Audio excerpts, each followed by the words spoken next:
L'ambassadrice Sarah Chen était assise sur la chaise en métal froid, les mains jointes sur la surface lisse de la table.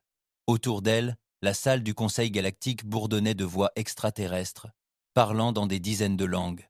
L'immense dôme au-dessus d'eux montrait les étoiles au-delà. Nexus Prime, mais Sarah n'avait pas la tête à la beauté de l'espace. Elle pensait à son foyer. Elle pensait à la Terre et aux secrets qu'elle avait gardés pendant 50 ans. Le représentant zéphyrien se tenait debout, grand, au centre de la pièce. Sa peau bleue brillait sous les lumières vives, et ses avant-bras bougeaient tandis qu'il parlait. Zektar était son nom, et il était en colère, très en colère. Les colonies humaines doivent être cédées à l'Empire zéphyrien, dit Zektar d'une voix tonitruante dans la pièce. Nouvelle-Genève, Repos du Havre et Station Prospérité. Ces mondes nous appartiennent désormais. Les humains peuvent partir ou en subir les conséquences. Sarah observa les autres extraterrestres présents dans la pièce. Les Krilliens, semblables à des lézards, hochèrent la tête en signe d'approbation. Ils aimaient la guerre et la conquête. Les délégués Vorden flottants chuchotaient entre eux, là leurs tentacules se déplaçant comme des plantes sous-marines. Même les paisibles éthériens semblaient inquiets. Ils pensaient tous la même chose. Les humains étaient faibles. Pendant 50 ans, l'humanité avait parfaitement joué ce rôle. Ils étaient les commerçants, les négociateurs, ceux qui transportaient des marchandises entre les mondes et concluaient des accords. Les vaisseaux humains étaient lents et peu robustes comparés aux vaisseaux extraterrestres. Les armes humaines étaient de simples lance-projectiles et des faisceaux d'énergie basiques. Les soldats humains étaient des créatures molles qui avaient besoin de combinaisons pour survivre dans l'espace. Du moins, c'est ce que tout le monde croyait. Sarah se leva lentement. Le silence se fit dans la pièce. Même Zektar cessa de parler pour la regarder. Elle était petite, comparée à la plupart des extraterrestres présents, atteignant à peine la poitrine du plus petit Krillien. Ses cheveux bruns étaient simplement attachés en arrière, et elle portait l'uniforme gris uni du corps diplomatique humain. Les colonies dont vous parlez abritent plus de 10 millions d'humains, dit Sarah. Sa voix était calme et claire. Ils sont là depuis 30 ans. Ils ont construit des villes, des fermes et des écoles. Ce ne sont pas des mondes vides à offrir. Zektar écarta les avant-bras. Les humains sont faibles, vos vaisseaux sont lents, vos armes sont des jouets, vous n'avez pas de véritable force militaire. L'Empire zéphyrien possède 1000 navires de guerre. Que possèdent les humains? Des navires marchands et des transporteurs de marchandises. Des rires emplirent la pièce. Les Krilliens frappèrent leurs mains griffues sur leur table. Les Vortons émettaient des cliquetis qui passaient pour de l'amusement dans leur culture. Même certaines des plus petites espèces, habituellement silencieuses, riaient. Sarah sourit, un petit sourire triste qu'aucun des extraterrestres ne comprit. Si seulement ils savaient ce qui se cachait dans les cales de ces navires marchands.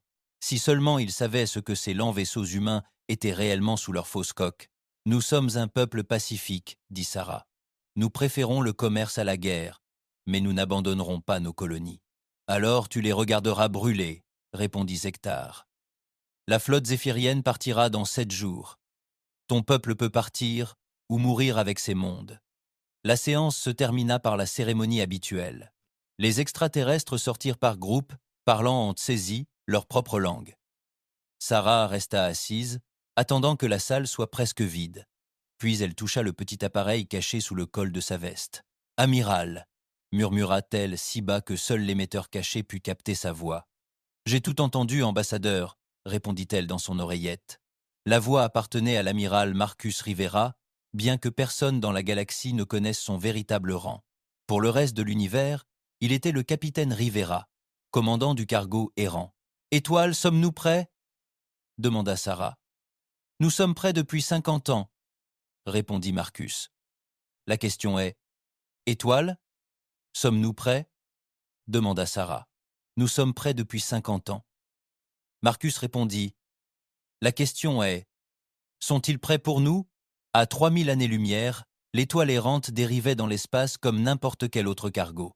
Sa coque était peinte de taches de rouille et de dégâts causés par des météores, ce qui lui donnait un aspect vieux et inoffensif.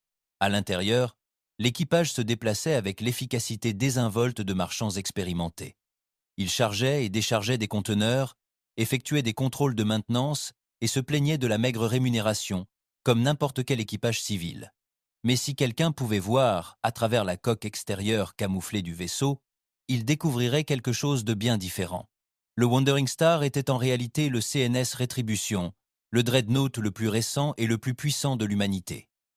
Ces véritables armes étaient dissimulées derrière de faux conteneurs de frais. Ces véritables moteurs étaient dissimulés dans ce qui ressemblait à d'anciens propulseurs chimiques. Son blindage, dissimulé sous une simple plaque d'acier, pouvait résister à l'impact d'ogives antimatière. L'amiral Marcus Rivera se tenait dans ce qui semblait être la passerelle rudimentaire du vaisseau.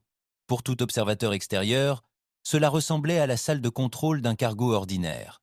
Mais Marcus pouvait voir les écrans cachés qui lui indiquaient l'état réel de son vaisseau. Il pouvait accéder à des systèmes d'armes jamais vus dans la galaxie. Il commandait un équipage de 300 militaires hautement entraînés qui avaient passé des années à se faire passer pour des traîtres civils. « Rapport d'étape », dit Marcus à voix basse. « Tous les systèmes sont au vert, amiral », répondit le commandant Lisa Park, son premier officier. Pour l'univers, elle n'était que la navigatrice du vaisseau. En réalité, elle était l'un des officiers de combat les plus expérimentés de l'espace humain. La flotte est en position. Marcus hocha la tête.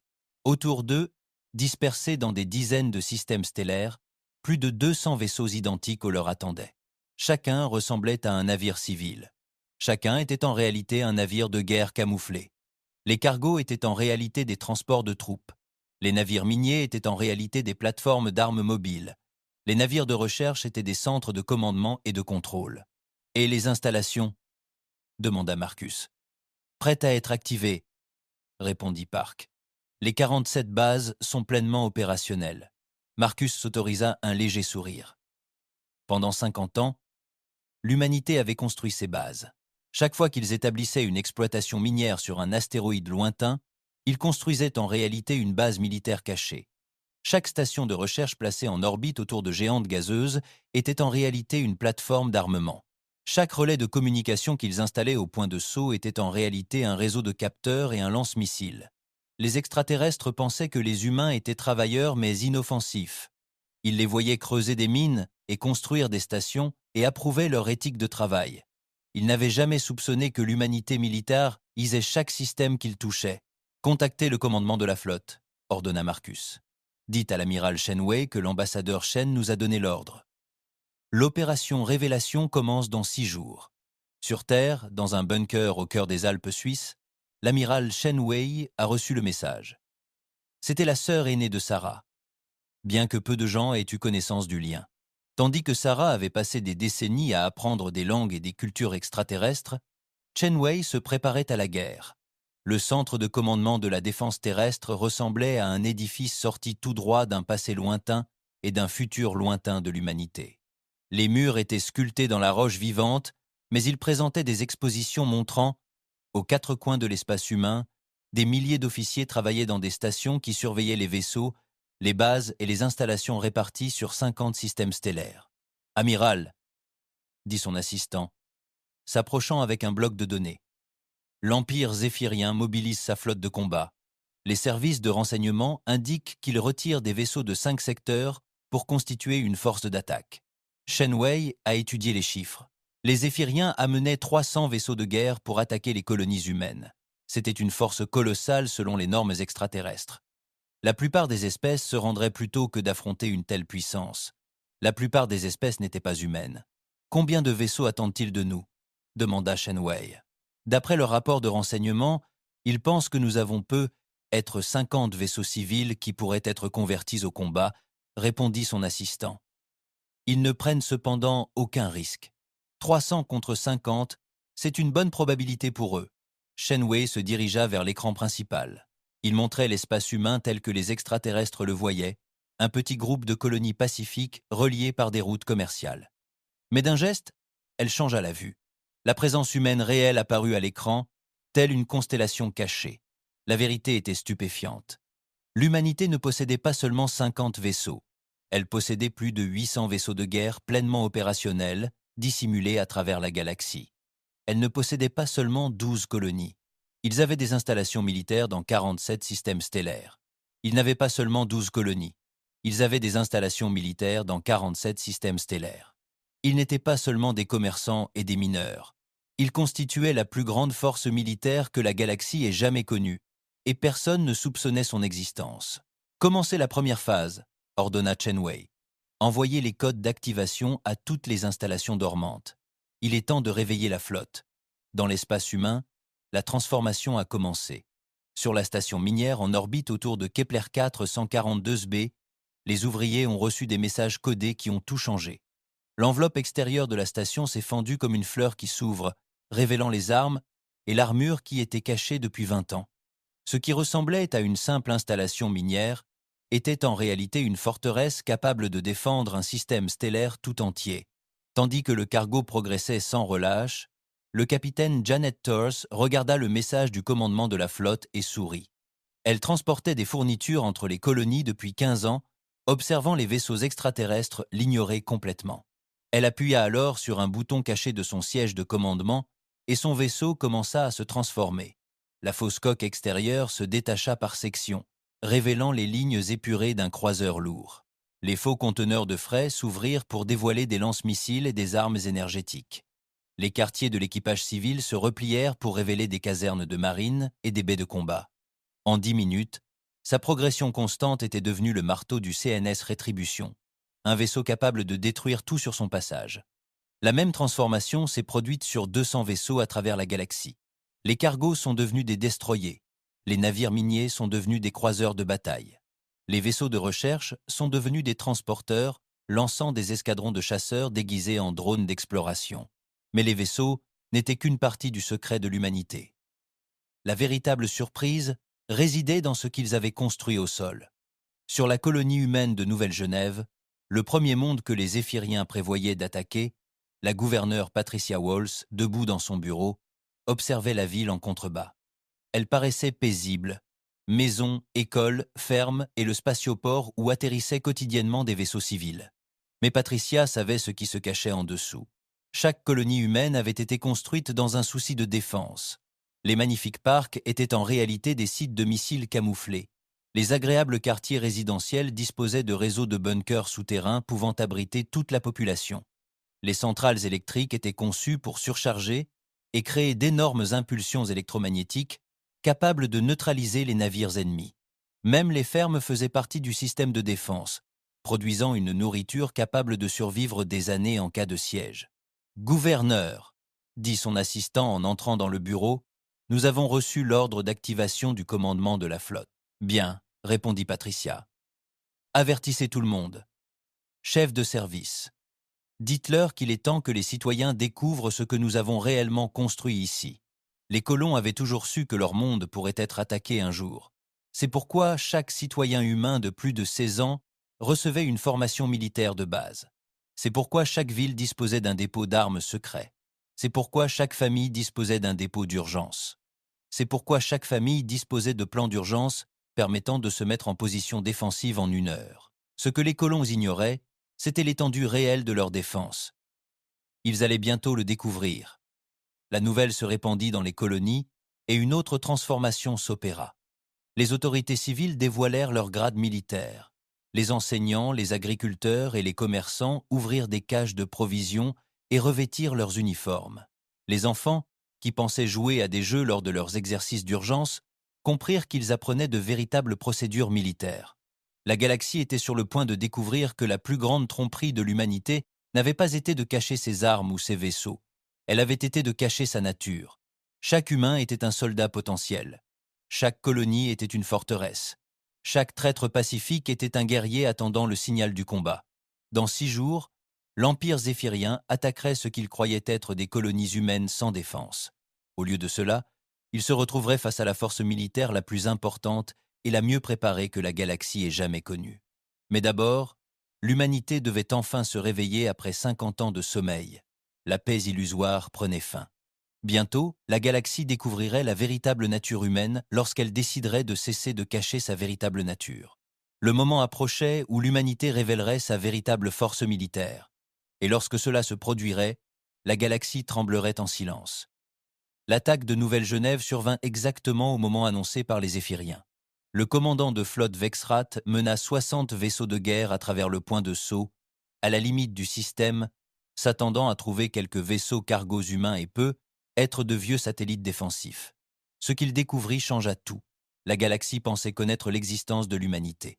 Le premier signe d'un problème vint de son officier détecteur. « Commandant, je détecte d'étranges signatures énergétiques provenant des vaisseaux humains du système. » Vexerat observa l'écran. 12 vaisseaux humains étaient dispersés dans l'espace orbital de New Geneva.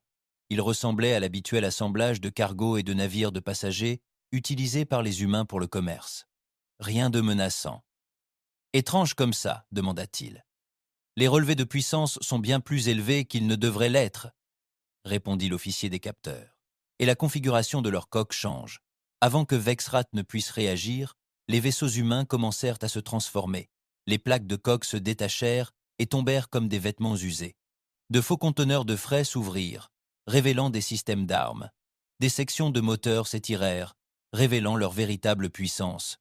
En quelques minutes, ce qui semblait être un petit groupe de vaisseaux civils était devenu une flotte de combat. « Impossible », murmura Vexrat. Le vaisseau humain de tête, baptisé étoile vagabonde sur leur transpondeur d'identification, émettait maintenant un signal différent. CNS Rétribution. Sous l'œil de Vexrat, la véritable forme du vaisseau se révéla.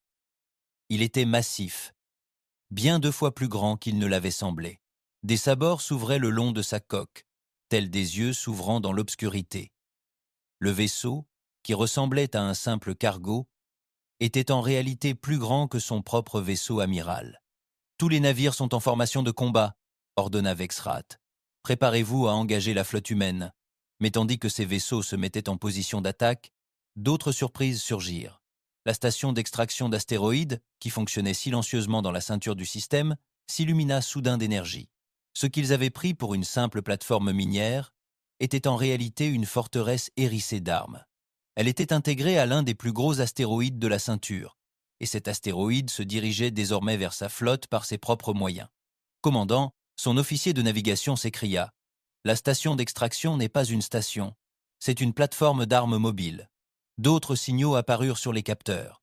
Des vaisseaux humains arrivaient de partout, de derrière les lunes, de l'intérieur de la ceinture d'astéroïdes, de positions qu'ils n'auraient pu atteindre sans s'y être cachés pendant des mois.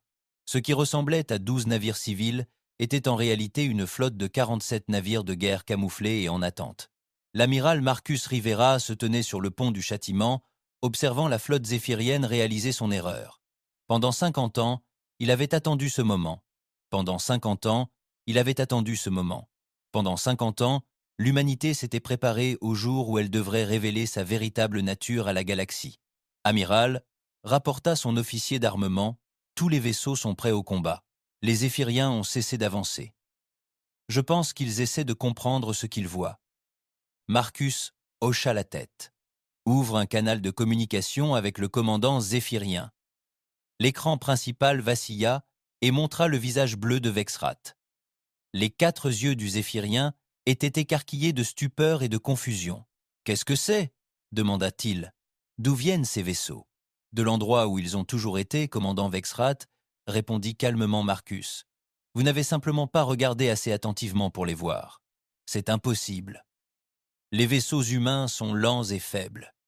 Vos armes sont primitives. » Marcus sourit. Ce n'était pas une expression amicale. Vous allez apprendre que nous vous mentons depuis 50 ans. Pensiez-vous vraiment qu'une espèce puisse se propager à travers 50 systèmes stellaires grâce à des transporteurs de marchandises et à de bonnes intentions? Avant que Vexrat ne puisse réagir, Marcus donna l'ordre qui allait changer l'histoire galactique. Tous les vaisseaux, armes interdites. Montrez-leur ce que sont vraiment les humains. La bataille qui s'ensuivit fut sans précédent dans la galaxie. Les vaisseaux humains se déplaçaient avec une précision et une coordination qui semblaient impossibles. Ils utilisaient la gravité des planètes et des lunes pour se propulser à des vitesses incroyables. Ils se cachaient derrière des astéroïdes et émergeaient au moment idéal pour frapper. Ils se battaient comme des prédateurs qui étudiaient leur proie depuis des décennies. Les vaisseaux zéphiriens étaient conçus pour le combat direct, armes puissantes et blindages lourds s'affrontant directement. Mais les humains ne combattaient pas de cette manière. Ils frappaient sous des angles inattendus et disparaissaient avant que les Zéphiriens ne puissent riposter. Ils utilisaient l'environnement du système stellaire comme une arme, attirant les vaisseaux ennemis dans des champs d'astéroïdes où ils pouvaient être piégés et détruits. Le commandant Vexrat observait sa flotte déchirée par des tactiques qu'il ne comprenait pas. Comment font-ils pour se déplacer ainsi? Hurla-t-il à son officier tactique. Aucun vaisseau ne peut manœuvrer de cette façon. Mais les vaisseaux humains le pouvaient, car ils avaient été conçus par une espèce qui avait appris la guerre sur un monde qui tentait de les anéantir chaque jour. La Terre avait appris aux humains à exploiter chaque avantage, à transformer leur faiblesse en force, à survivre en étant plus intelligents et plus adaptables que tous ceux à quoi ils étaient confrontés. Le Rétribution en a parfaitement fait la démonstration. Au lieu d'échanger des coups avec les cuirassés zéphiriens, il a utilisé sa manœuvrabilité supérieure pour les contourner. Ces armes n'étaient pas seulement des faisceaux d'énergie et des missiles, c'étaient des disrupteurs gravitationnels capables de détruire un vaisseau de l'intérieur. C'étaient des torpilles quantiques qui existaient simultanément dans plusieurs dimensions et ne pouvaient être arrêtées par des boucliers classiques. En 30 minutes, la flotte d'attaque zéphirienne fut détruite. 60 vaisseaux de guerre venus conquérir une colonie humaine furent réduits à l'état de débris et de capsules de sauvetage. Pas un seul vaisseau humain ne fut perdu. Mais la révélation de Nouvelle-Genève n'était qu'un début. Partout dans la galaxie, des scènes similaires se déroulaient. Chaque exploitation minière humaine se révélait être une base militaire. Chaque station de recherche déployait des armes jamais vues auparavant dans la galaxie. Chaque station de recherche déployait des armes jamais vues dans la galaxie. L'expédition archéologique du secteur Kepler devint la base opérationnelle avancée Kepler, une immense installation camouflée en ruine depuis 20 ans. La révélation la plus choquante eut lieu sur l'étoile à neutrons Charybde. Pendant 15 ans, les humains avaient maintenu une station de recherche en orbite autour de l'étoile effondrée, prétendant étudier ses propriétés uniques. Les scientifiques extraterrestres avaient pensé que c'était une perte de temps. Les étoiles à neutrons étaient bien connues, et le rayonnement autour de Charybde rendait son approche dangereuse. La station de recherche révélait alors sa véritable nature. C'était une plateforme d'armes qui utilisait l'incroyable champ gravitationnel de l'étoile à neutrons comme source d'énergie. Lorsque les flottes de renforts zéphiriennes ont essayé de sauter à travers le système Charybde 10, elles ont trouvé leurs vaisseaux pris dans des puits de gravité artificielle qui pouvaient écraser un cuirassé comme une canette vide. Les armes ont tiré des faisceaux de force gravitationnelle concentrés qui pouvaient plier l'espace-temps lui-même. Le docteur Elena Kez, le chef supposé du projet de recherche Charybde 10, se tenait au commandement de la station et l'a envoyé observer les vaisseaux zéphiriens, séparés par des forces qu'il ne pouvait comprendre ni échapper. Pendant 15 ans, elle avait publié des articles sur la physique des étoiles à neutrons tout en construisant secrètement l'arme la plus puissante connue de l'espace. Torpille gravitationnelle prête, rapporta son officier d'armement. « Feu !» ordonna Elena. La torpille était invisible aux capteurs normaux. C'était une bulle d'espace-temps déformée qui se déplaçait à une vitesse proche de celle de la lumière. Lorsqu'elle atteignit le vaisseau amiral zéphirien, elle n'explosa pas au sens conventionnel du terme.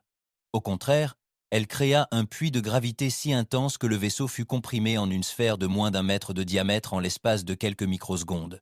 Les autres vaisseaux zéphiriens prirent la fuite immédiatement. La nouvelle de la défaite se répandit dans les réseaux de communication galactique plus vite que les combats eux-mêmes. Les espèces qui avaient traité les humains de faibles traîtres comprirent soudain qu'ils partageaient la galaxie avec des prédateurs. La lente expansion humaine à travers 50 systèmes stellaires n'avait pas été le résultat d'une expansion progressive de colons pacifiques. Il s'agissait d'une opération militaire soigneusement planifiée qui avait duré un demi-siècle. Sur la planète natale des Krilliens, le maréchal de guerre Tekvar étudiait les enregistrements de bataille avec un étonnement et une peur grandissants. Les Krilliens s'enorgueillissaient d'être les plus grands guerriers de la galaxie. Ils avaient conquis des dizaines de systèmes par la seule force militaire. Mais observer les tactiques humaines, c'était découvrir une approche de la guerre complètement différente. Ils ne se battent pas. Avec honneur, observa le sous-maréchal Kretok. Ils usent de tromperie et de ruse. Tekvar secoua sa tête reptilienne massive. Ils se battent pour gagner. L'honneur est un luxe pour les espèces qui peuvent se permettre de perdre des batailles. Les humains ne peuvent se permettre de perdre. Alors ils ont appris à se battre d'une manière que nous n'avions jamais envisagée. L'enregistrement montrait des vaisseaux humains empruntant des champs d'astéroïdes tels des labyrinthes tridimensionnels, apparaissant et disparaissant de manière qui semble violer les lois de la physique. Il montrait des armes humaines, fonctionnant selon des principes que les scientifiques de la galaxie ne comprenaient pas. Le plus inquiétant, c'est qu'ils ont fait preuve d'un niveau de coordination entre les forces humaines suggérant qu'ils planifiaient ces batailles depuis des décennies. Depuis combien de temps se prépare-t-il à ce Crétoc demanda-t-il, depuis le jour où ils ont rejoint le Conseil galactique. Tekava répondit d'un ton sombre. Peu, être plus longtemps. Je pense que nous avons étudié la mauvaise espèce, sous-maréchal. Nous pensions que les humains étaient des moutons, mais ce sont des loups très patients sur Nexus Prime. Le Conseil galactique se réunit en session d'urgence. Des représentants de dizaines d'espèces remplissaient la salle, tous parlant en même temps dans leurs différentes langues. Le système de traduction peinait à suivre le flot de voix effrayées. L'ambassadrice Sarah Chen était assise à sa place habituelle, écoutant le chaos qui l'entourait. Les espèces qui avaient ignoré les humains pendant 50 ans exigeaient maintenant des explications. La Confédération Vortan voulait savoir combien de vaisseaux l'humanité possédait réellement. Le collectif éthéré s'interrogeait sur les traités défensifs. Même la fière République stellaire s'enquérait discrètement des accords commerciaux. Le président du Conseil, Morden, un être ancien dont l'espèce avait fondé le Conseil des millénaires auparavant, rappela enfin le calme. « Ambassadeur Chen », dit-il d'une voix qui résonna dans toute la salle. Le Conseil exige des réponses. Depuis combien de temps l'humanité nous trompe-t-elle sur ses capacités militaires? Sarah se leva lentement. Elle parcourut la salle du regard, observant des dizaines de visages extraterrestres, tous la fixant avec un mélange de peur, de colère et de respect jamais vu auparavant. « Nous n'avons jamais menti à ce Conseil, dit-elle clairement. Nous vous avons dit que nous étions un peuple pacifique. Nous le sommes. Nous vous avons dit que nous préférions le commerce à la guerre. Nous le faisons. Nous vous avions dit que nous voulions coexister en harmonie avec toutes les espèces. C'est toujours vrai. Mais vos vaisseaux, hurla le représentant zéphyrien qui avait remplacé Zektar. Vos armes, vos bases secrètes. Nous vous avions dit que nous nous défendrions, répondit Sarah. Vous pensiez que nous bluffions? Nous nous défendrions, répondit Sarah. Vous pensiez que nous bluffions? Le silence retomba dans la salle. Depuis 50 ans, l'humanité répétait exactement cela. Elle avait répété à maintes reprises qu'elle ne se laisserait pas chasser de chez elle, qu'elle protégerait ses colonies, qu'elle valoriserait la paix mais qu'elle se battrait si nécessaire. La galaxie avait choisi de n'entendre que les parties concernant la paix et le commerce. Ils avaient ignoré les avertissements concernant la détermination humaine et la volonté de se battre. Le président Morden parla dans le silence. Que veut l'humanité maintenant? Sarah le regarda fixement. La même chose que nous avons toujours désiré. Être laissé seul pour vivre en paix, mais vous savez maintenant le prix à payer pour troubler cette paix. Le message était clair. L'humanité avait révélé sa véritable force, non pas pour conquérir, mais pour ne plus jamais être menacée. Elle avait montré à la galaxie de quoi elle était capable, afin que personne ne commette l'erreur de prendre les humains pour des proies faciles. À la fin de la séance, les extraterrestres quittèrent la salle, et nombre d'entre eux portèrent sur Sarah Chen un regard neuf. Elle n'était plus seulement la représentante d'une espèce marchande mineure. Elle était l'ambassadrice d'une puissance militaire qui se cachait à la vue de tous depuis un demi-siècle. La flotte silencieuse s'était réveillée, et la galaxie ne serait plus jamais la même. Le maréchal de guerre Tekvar avait visionné des enregistrements de bataille d'une centaine d'espèces différentes au cours de 2 siècles de conflits. Il avait étudié les tactiques de combat de la Confédération vortienne et ses attaques en essaim. Il avait analysé les méthodes de siège de la République stellaire. Il avait même tiré les leçons des raids chaotiques mais efficaces des clans pirates opérant dans les systèmes extérieurs. Mais observer les humains se battre, c'était comme découvrir une toute nouvelle forme de guerre. Le Krillien était assis dans son bureau privé à bord du cuirassé Razor's Edge, écoutant le même enregistrement de bataille pour la 20e fois. À l'écran, des vaisseaux humains évoluaient dans le système de New Geneva, tels des prédateurs nés dans l'espace. Ils ne se contentaient pas de combattre. Ils chassaient. Ordinateur, ralentit la lecture au quart de la vitesse, ordonna-t-il. L'enregistrement montrait un croiseur humain, déguisé en vaisseau minier jusqu'au début de la bataille, s'approchant d'un destroyer zéphyrien. Le vaisseau zéphyrien était plus grand et plus lourdement armé, mais il était pris dans un piège si subtil que Tekvar l'avait manqué les 12 premières fois qu'il l'avait observé. Le vaisseau humain utilisait le champ gravitationnel de la plus grande lune de Nouvelle-Genève pour modifier sa trajectoire de manière apparemment aléatoire, mais en réalité parfaitement calculée. Le capitaine zéphyrien pensait poursuivre un ennemi en fuite. En réalité, il était positionné exactement là où les humains le voulaient.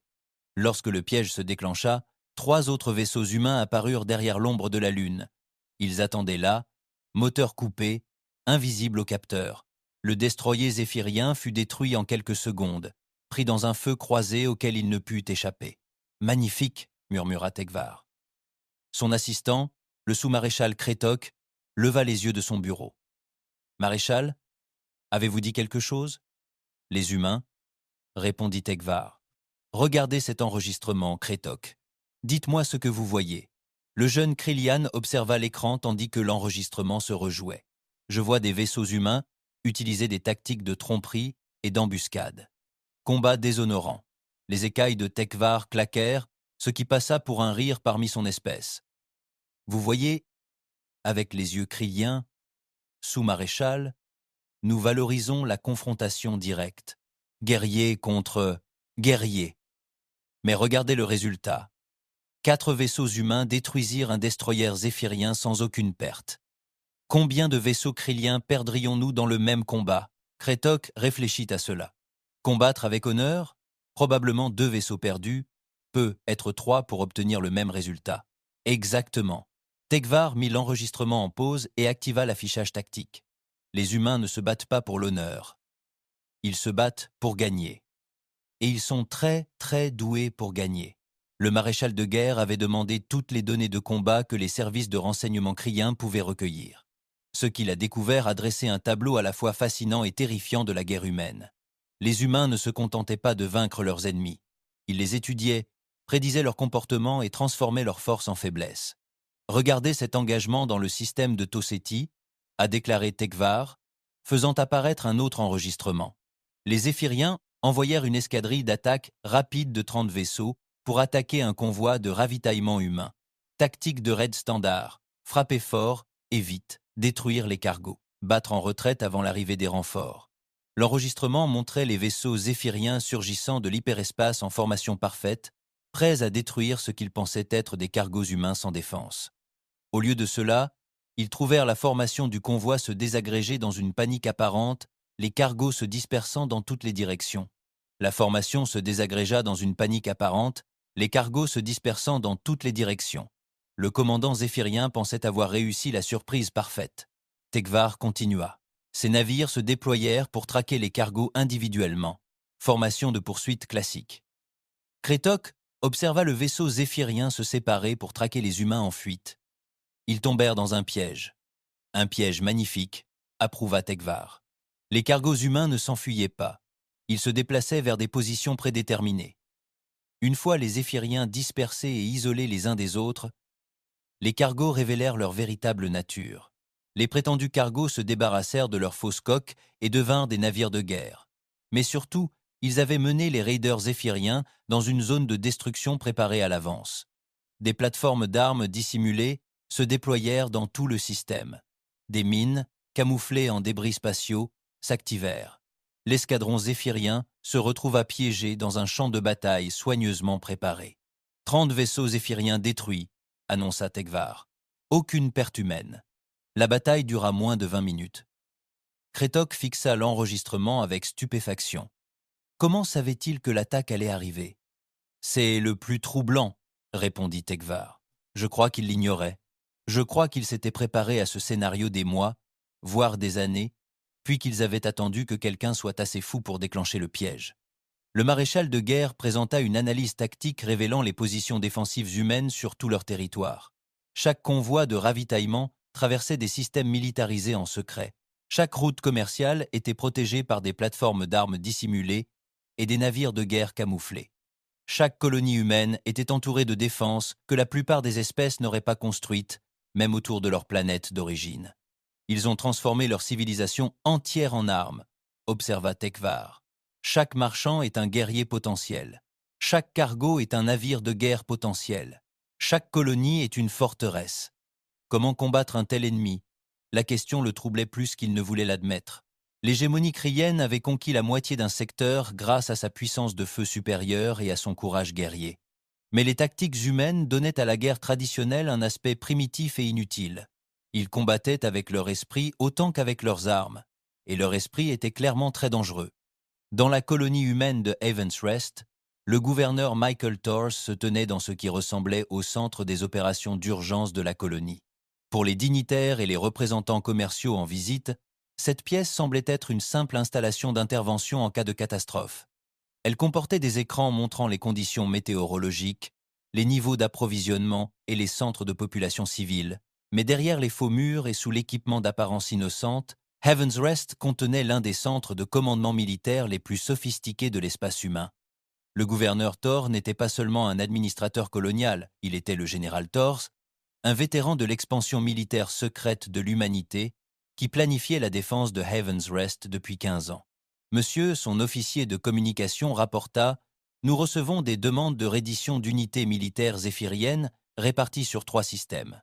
Elles demandent des conditions. » Thor étudia les écrans tactiques qui montraient la situation réelle dans la région. Ce qui avait commencé par des attaques zéphiriennes contre 3 colonies humaines s'était transformé en une déroute totale. Les forces humaines détruisaient systématiquement tous les moyens militaires zéphiriens qu'elles trouvaient, et ce avec une coordination qui choquait même leurs ennemis. « Quelles conditions exigent-ils » demanda Thor. « Retrait total de l'espace humain.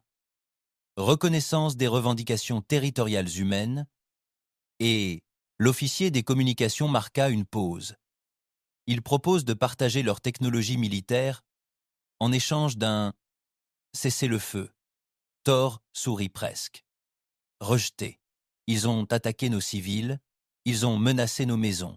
Le prix à payer, ce ne sont pas des données technologiques, c'est une reddition totale. Les Zéphiriens apprenaient ce qui se passait lorsqu'on menaçait les enfants de l'humanité. Les parents humains ne négociaient pas avec ceux qui s'en prenaient à leur famille. Ils éliminaient la menace définitivement, mais Taurus savait que la victoire militaire n'était qu'une partie du message que l'humanité envoyait à la galaxie. La véritable leçon résidait dans leur façon de se battre. La guerre humaine ne se limitait pas à détruire des ennemis. Elle avait un impact psychologique. Ils voulaient que chaque agresseur potentiel comprenne exactement ce qui se passerait s'il choisissait de menacer des colonies humaines. « Monsieur », annonça son officier tactique, « la flotte de réserve zéphirienne demande l'autorisation de récupérer les survivants de ces vaisseaux détruits. »« Certes, » répondit immédiatement Thor, « et veille à ce qu'ils aient une vue dégagée de nos défenses lorsqu'ils viendront chercher leurs hommes. Je veux qu'ils voient précisément contre quoi ils se battaient. C'était peu être l'aspect le plus troublant de la guerre humaine. Leur pitié était aussi calculée que leur violence. Ils laissèrent leurs ennemis survivre et s'échapper, mais seulement pour que ces survivants puissent faire connaître les véritables capacités des forces militaires humaines.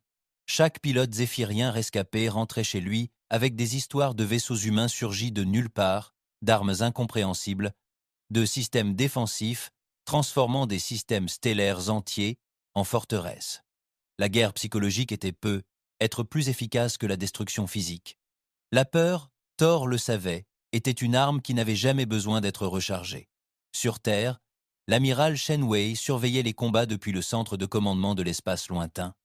Les écrans géants qui l'entouraient montraient des forces humaines s'attaquant à des unités zéphiriennes réparties dans 12 systèmes stellaires. Chaque engagement suivait le même schéma, une apparente faiblesse humaine suivie d'une révélation dévastatrice d'une force cachée.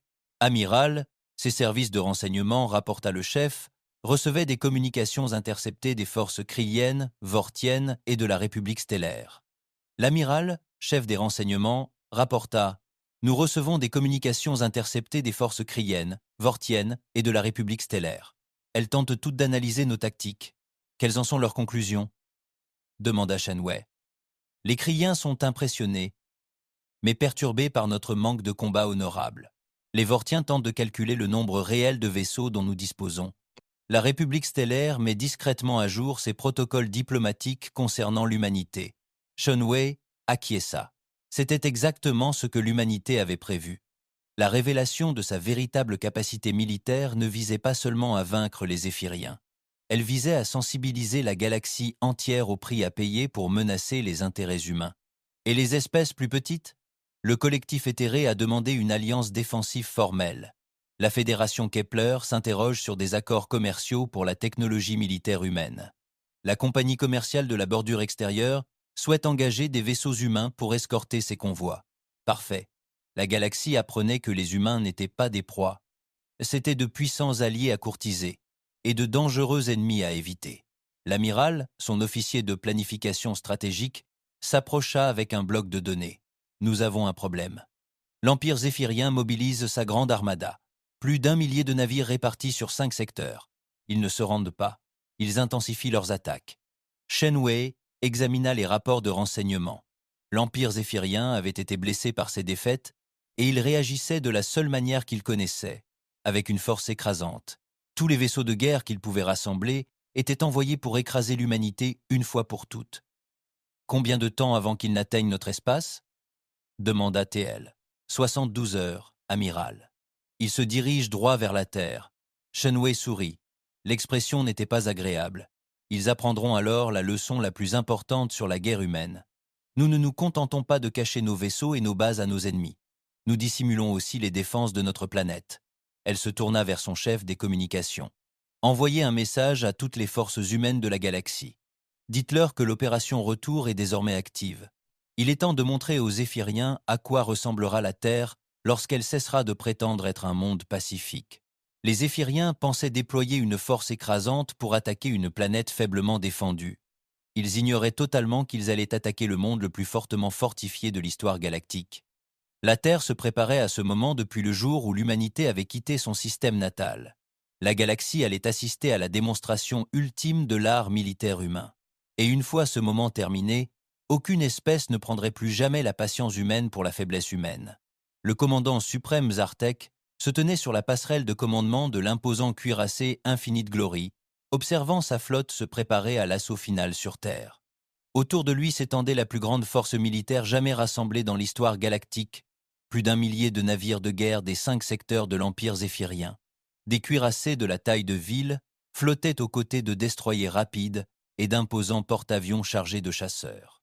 Il s'agissait de la Grande Armada, fierté de la puissance militaire zéphirienne. Aucune force de la galaxie ne pouvait lui résister, et certainement pas les humains, malgré leurs récentes ruses et surprises. Commandant suprême rapporta son officier tactique. Toutes les unités de la flotte sont en position aux confins du système solaire. Nous sommes prêts à attaquer la planète natale des humains. Zartak hocha la tête, les avant-bras croisés dans le dos, observant l'écran tactique. La Terre flottait à l'écran tel un petit joyau bleu-vert, paisible et sans défense.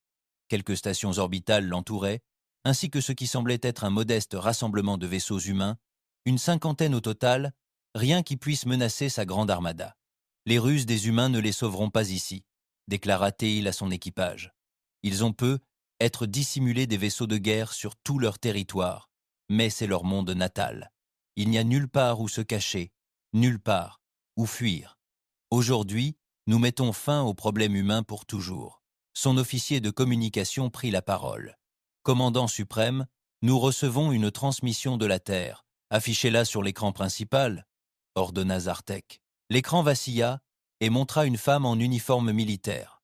Elle semblait d'âge mûr, avec des cheveux grisonnants et un regard calme qui ne trahissait aucune peur malgré la plus grande flotte de l'histoire galactique.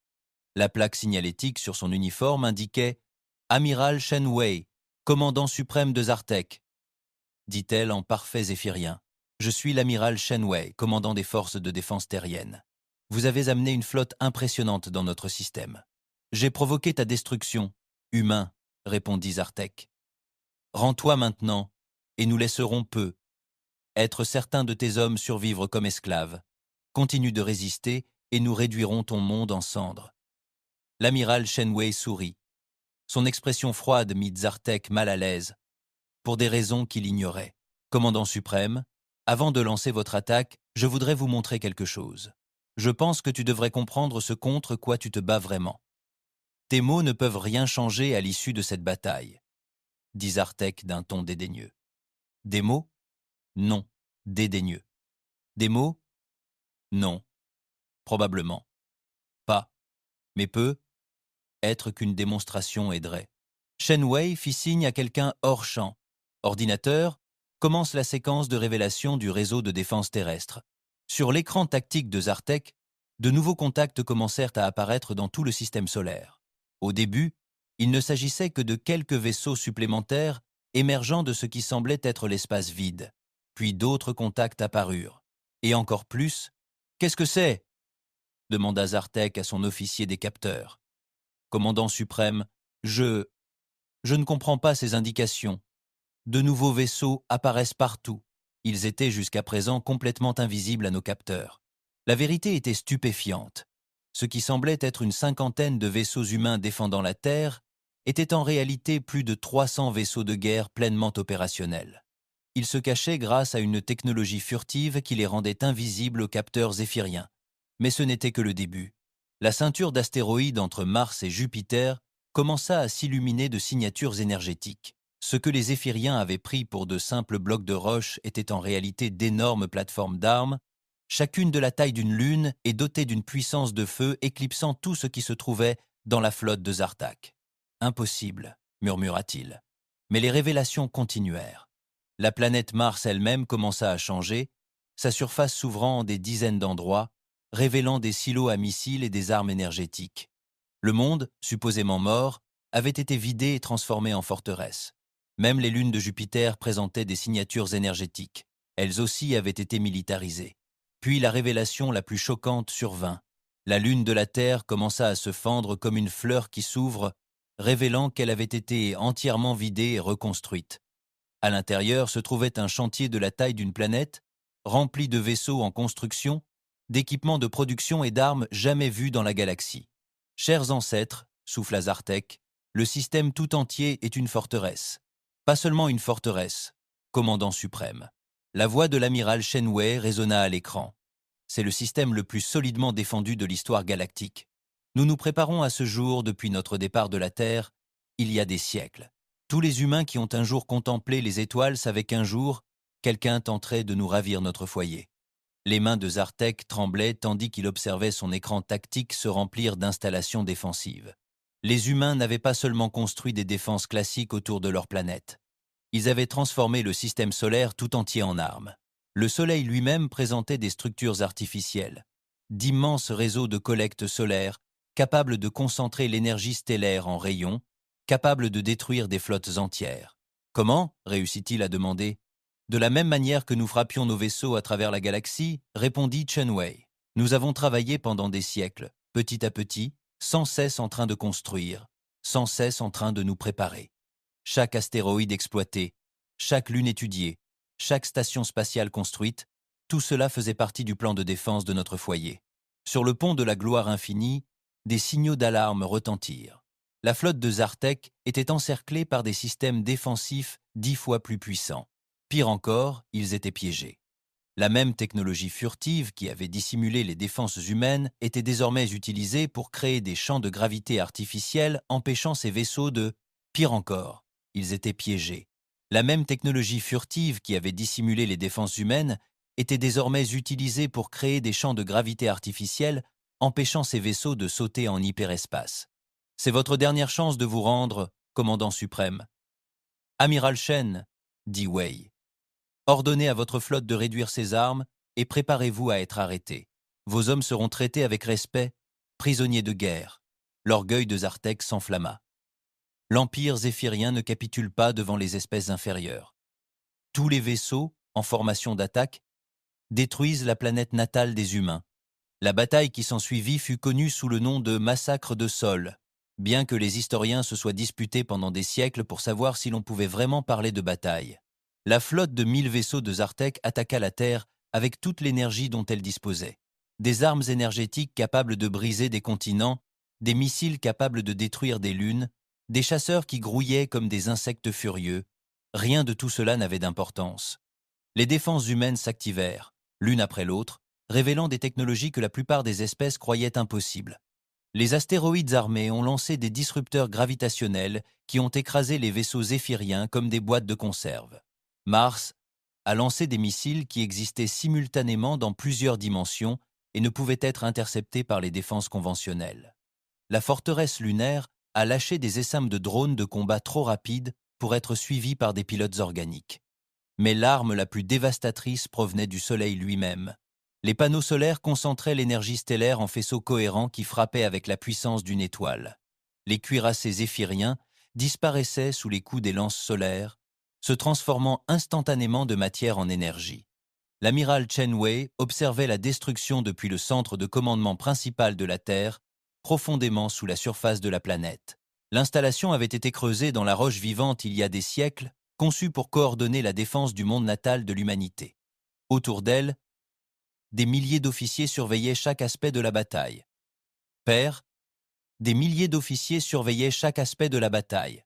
Madame, son officier tactique rapporta que la flotte zéphirienne était réduite à 400 vaisseaux.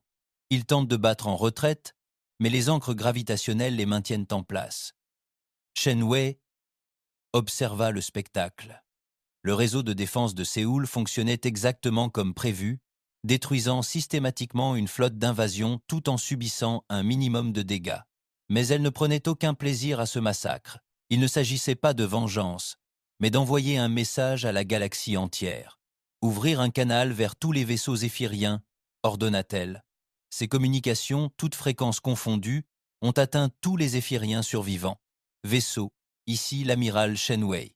Vous avez attaqué nos colonies, menacé nos familles, vous êtes venu chez nous avec l'intention de commettre un génocide contre notre peuple. Vous voyez maintenant le prix de cette décision. Sur la gloire infinie, le commandant suprême Zartek voyait sa puissante flotte se faire déchiqueter par des défenses qu'il ne pouvait ni comprendre ni contrer. Des vaisseaux construits depuis des décennies étaient détruits en quelques secondes. La fierté de la civilisation zéphirienne brûlait dans le vide terrestre. Commandant suprême, son officier de communication rapporta que sa voix tremblait de peur. Nous recevons des demandes de reddition de nos propres vaisseaux. La moitié de la flotte demande l'autorisation d'abandonner l'attaque. Zartek observa l'écran tactique. Les 2/3 de sa grande armada étaient déjà détruits, et les défenses humaines ne montraient aucun signe d'affaiblissement. Elles semblaient même se renforcer à mesure que de nouveaux systèmes d'armes étaient activés. Tous les vaisseaux, annonça-t-il sur la fréquence de commandement de la flotte, repliez-vous vers les points de saut hyperspatiaux. Repliez-vous vers les points de saut hyperspatiaux. Impossible, commandant suprême, répondit son officier de navigation. Les humains ont créé des champs de gravité artificiels dans tout le système. Nos moteurs de saut sont perturbés. Ils étaient piégés. Piégés et systématiquement détruits par des défenses élaborées depuis des siècles, Zartek réalisa avec une horreur croissante que tel avait toujours été le plan de l'humanité. Ils n'avaient jamais eu l'intention de faire face aux menaces dans les profondeurs de l'espace. Ils avaient l'intention d'attirer leurs ennemis sur Terre, où ils pourraient être complètement détruits. Commandant suprême fit entendre la voix de l'amiral Chen Wei dans le système de communication. Je vais vous donner une dernière chance. Ordonnez à vos vaisseaux restants de se rendre et votre peuple vivra. Continuez le combat, et j'activerai la phase finale des défenses de sol. Vous ne voudrez pas voir ce que cela implique. Zartek regarda autour de lui, sur son pont, les visages de son équipage. Tout le fixait, attendant sa décision. C'étaient des guerriers qui avaient servi fidèlement l'Empire zéphirien pendant des décennies. Ils méritaient mieux que de mourir dans une bataille désespérée contre un ennemi qu'ils n'avaient jamais vraiment compris. « À tous les vaisseaux, dit-il doucement dans son communicateur, éteignez vos armes et préparez-vous à la reddition. La bataille est terminée. » Mais la défaite de la Grande Armada ne marqua pas la fin de la démonstration humaine. Alors que les vaisseaux zéphiriens éteignaient leurs armes et se préparaient à la reddition, l'amiral Chen Wei activa un dernier système, jusque-là caché à ses propres officiers. Dans l'espace habité, chaque système stellaire abritant des colonies humaines commença à révéler des défenses supplémentaires. Ce que la galaxie considérait comme la pleine puissance militaire de l'humanité n'était qu'une fraction de ses véritables capacités. Des chantiers navals secrets se mirent en marche et commencèrent à lancer de nouveaux vaisseaux. Des installations de recherche secrètes ont révélé des technologies qui repoussaient les limites de la science connue. Le message était clair. L'humanité ne s'était pas seulement préparée à défendre la Terre. Elle s'était préparée à défendre chaque monde, chaque station et chaque vaisseau humain. Toute espèce menaçant une colonie humaine subirait la colère de l'humanité tout entière. Alors que la nouvelle du massacre de Sol se répandait dans les réseaux de communication galactiques, les civilisations de l'espace connues ont compris que l'équilibre des pouvoirs avait fondamentalement changé. L'espace connu réalisa que l'équilibre des pouvoirs avait fondamentalement changé. L'espèce qu'ils avaient qualifiée de traîtres inoffensifs était en réalité la force militaire la plus puissante que la galaxie ait jamais connue, et ils se cachaient à la vue de tous depuis des siècles, attendant patiemment que quelqu'un soit assez fou pour menacer leur famille. Le verdict était rendu. L'humanité avait révélé sa véritable force et la galaxie ne serait plus jamais la même. La salle du Conseil galactique n'avait jamais été aussi silencieuse. Des représentants de dizaines de civilisations étaient assis dans un silence stupéfait, tandis que des écrans holographiques montraient les conséquences de ce que les historiens appelaient déjà le massacre de Sol. Là où la puissante grande armada zéphirienne comptait autrefois plus d'1 millier de vaisseaux, seuls des débris épars et des capsules de sauvetage subsistaient dans l'espace orbital terrestre. L'ambassadrice Sarah Chen se tenait au centre de la salle, mais elle n'était plus la diplomate discrète qui avait assisté à des décennies de réunions pendant lesquelles d'autres espèces prenaient des décisions sur l'avenir de l'humanité. Tous les membres de la salle savaient désormais exactement qui et ce qu'elle représentait. La petite humaine vêtue de son simple uniforme gris était la voix du prédateur suprême de la galaxie. L'Empire zéphirien s'est officiellement rendu, annonça Sarah, sa voix portant clairement dans la vaste salle. Leurs forces militaires restantes ont été placées en détention et leur gouvernement a accepté de verser des réparations aux colonies humaines attaquées. La guerre est terminée. Le président du Conseil, Morden, un homme ancien, même selon les critères de son espèce, s'exprima dans le silence. Ambassadeur Chen, le Conseil exige des réponses. Depuis combien de temps l'humanité nous trompe-t-elle sur votre véritable nature? Depuis combien de temps l'humanité nous trompe-t-elle sur votre véritable nature? Sarah regarda autour d'elle les visages qui avaient autrefois traité son peuple de traîtres insignifiants. Nous n'avons jamais trompé personne, monsieur le président Morden. Nous vous avions dit que nous étions un peuple pacifique qui préférait le commerce à la guerre. C'est toujours vrai. Nous vous avions dit que nous nous défendrions en cas d'attaque. C'est exactement ce que nous avons fait. Mais votre puissance militaire, protesta le représentant Vortin, les tentacules agités. Vos flottes, vos armes, vos fortifications, comment nous avez-vous caché une telle puissance? Nous ne l'avons pas cachée, répondit calmement Sarah.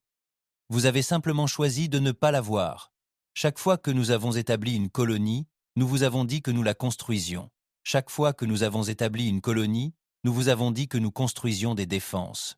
Chaque fois que nous avons étendu notre territoire, nous vous avons averti que nous protégerions notre peuple. Chaque fois que nous avons négocié un traité, nous y avons inclus des clauses sur notre droit à la légitime défense. Vous avez entendu ce que vous vouliez entendre et ignoré le reste. Le maréchal de guerre Tekvar de l'hégémonie krillienne se pencha en avant sur son siège.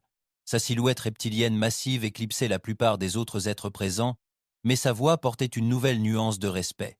Ambassadeur, l'hégémonie krillienne souhaite demander officiellement des échanges d'entraînement militaire avec l'humanité. Nous avons beaucoup à apprendre de vos innovations tactiques. Sarah hocha la tête. L'offre sera étudiée.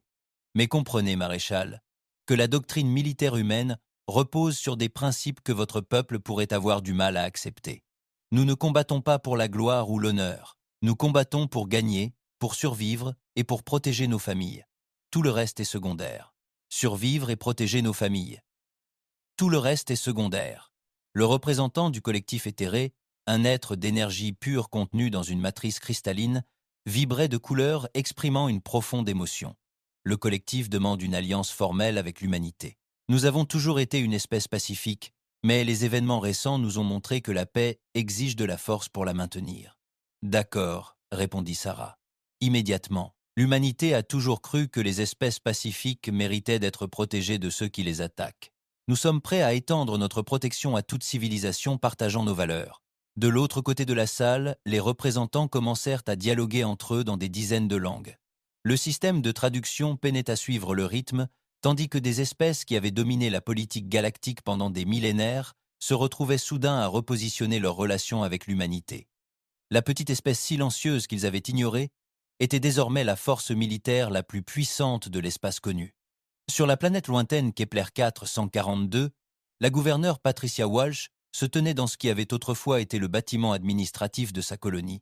Il se révélait alors être le centre de commandement de l'une des installations militaires les plus sophistiquées de l'humanité.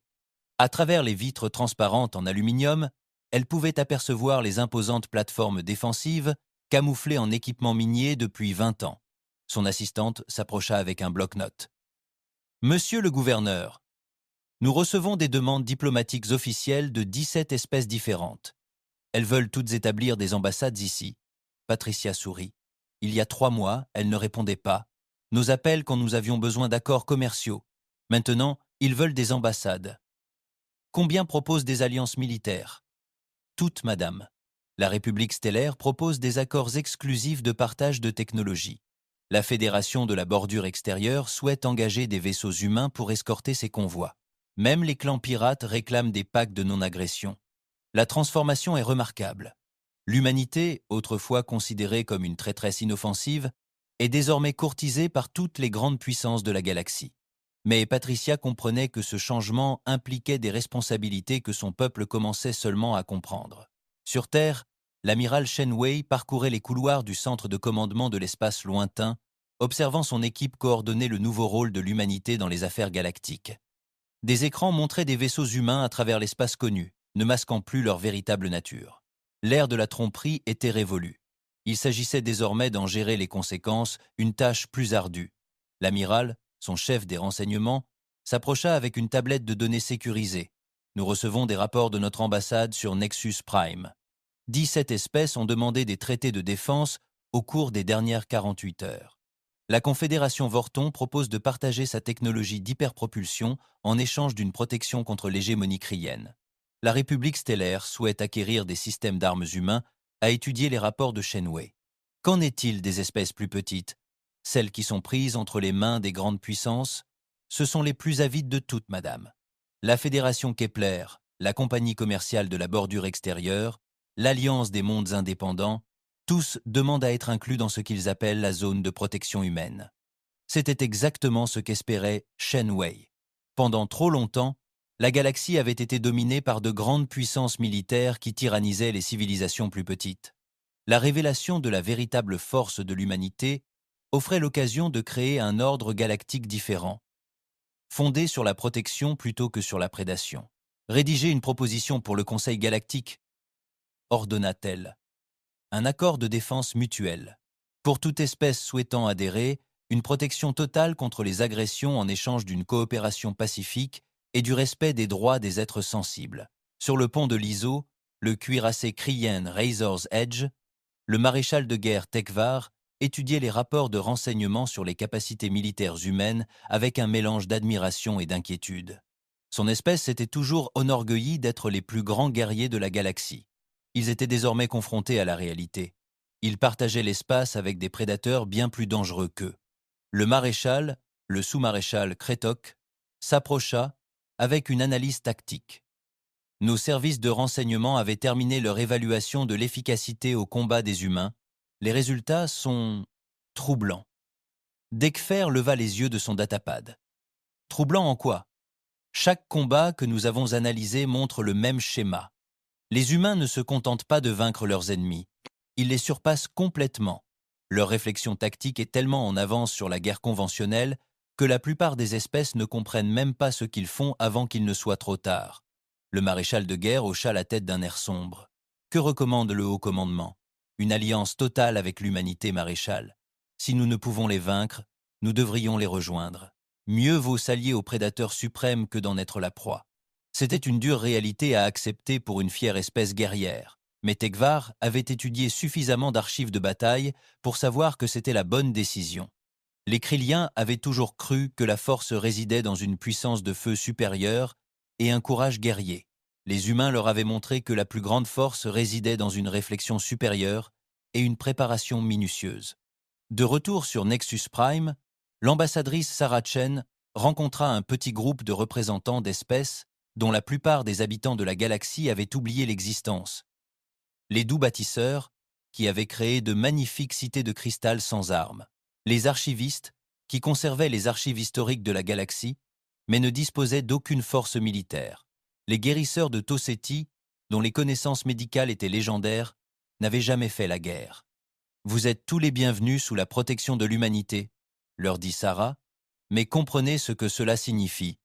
Nous vous défendrons contre toute agression, mais nous ne mènerons pas vos guerres à votre place.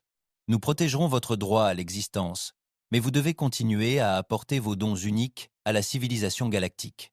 Le représentant des doux bâtisseurs, un être cristallin fragile dont l'espèce avait été conquise à 2 reprises au siècle dernier, parlait sur un ton de carillon. Que demandez-vous en échange de cette protection? Rien que vous ne soyez déjà prêt à donner, répondit Sarah. Continuez à bâtir vos magnifiques cités. Continuez à partager vos connaissances architecturales. Simplement, vivez et prospérez comme vous l'avez toujours fait. La galaxie est plus riche grâce à votre présence et nous veillerons à ce que personne ne puisse vous la ravir. C'était la vision de l'humanité pour le nouvel ordre galactique. Non pas la conquête ou la domination, mais la protection de ceux qui en avaient besoin et la coopération avec ceux qui la souhaitaient. Mais la protection de ceux qui en avaient besoin et la coopération avec ceux qui la voulaient. Les espèces qui avaient caché leur vraie nature pendant 50 ans utilisaient maintenant leurs forces révélées pour créer une galaxie plus sûre pour tout le monde. Mais tout le monde n'était pas content de ce nouvel arrangement dans les coins sombres de l'espace galactique. Les anciennes puissances ont commencé à planifier et à comploter. Le syndicat du vide, des êtres mystérieux venus d'au-delà de la bordure galactique, observait l'expansion humaine avec une inquiétude croissante. Les anciens, qui régnaient sur certaines parties de la galaxie avant que la plupart des espèces actuelles n'aient atteint l'espace, commencèrent à sortir de leur long sommeil. L'amiral Shenwei savait que la révélation par l'humanité de sa puissance militaire n'était pas une fin. C'était un début. La galaxie abritait des menaces que même l'humanité n'avait pas encore rencontrées. Des puissances anciennes qui ne se laisseraient pas impressionner par la technologie ou les tactiques humaines. Le véritable test de la force humaine restait à venir. Mais pour l'instant, la galaxie apprenait à vivre avec une nouvelle réalité. L'espèce silencieuse du petit monde bleu était devenue la force militaire dominante de l'espace connu. Ils y étaient parvenus, non par la conquête ou l'agression, mais grâce à la patience, à la préparation et à la volonté de défendre ce qui leur était le plus cher. Le moment où les humains révélaient leur véritable force militaire était révolu. La galaxie avait tremblé en silence en réalisant ce qui se cachait entre eux depuis toujours. Maintenant, la tâche, plus difficile, était de construire un avenir où cette force pourrait être utilisée non pas pour la guerre, mais pour la paix. Et dans les profondeurs de l'espace, à bord de vaisseaux n'ayant plus besoin de cacher leur véritable nature, les équipages humains contemplaient les étoiles avec une satisfaction silencieuse. Ils avaient tenu la promesse faite à leurs ancêtres. L'humanité ne serait plus jamais impuissante face à l'agression. Les enfants de la Terre étaient enfin libres d'explorer la galaxie sans crainte, protégés par la force que leurs parents avaient secrètement construite au fil des générations. Le nouvel ordre galactique avait commencé, et l'humanité était prête à le guider vers un avenir meilleur pour tous les êtres sensibles.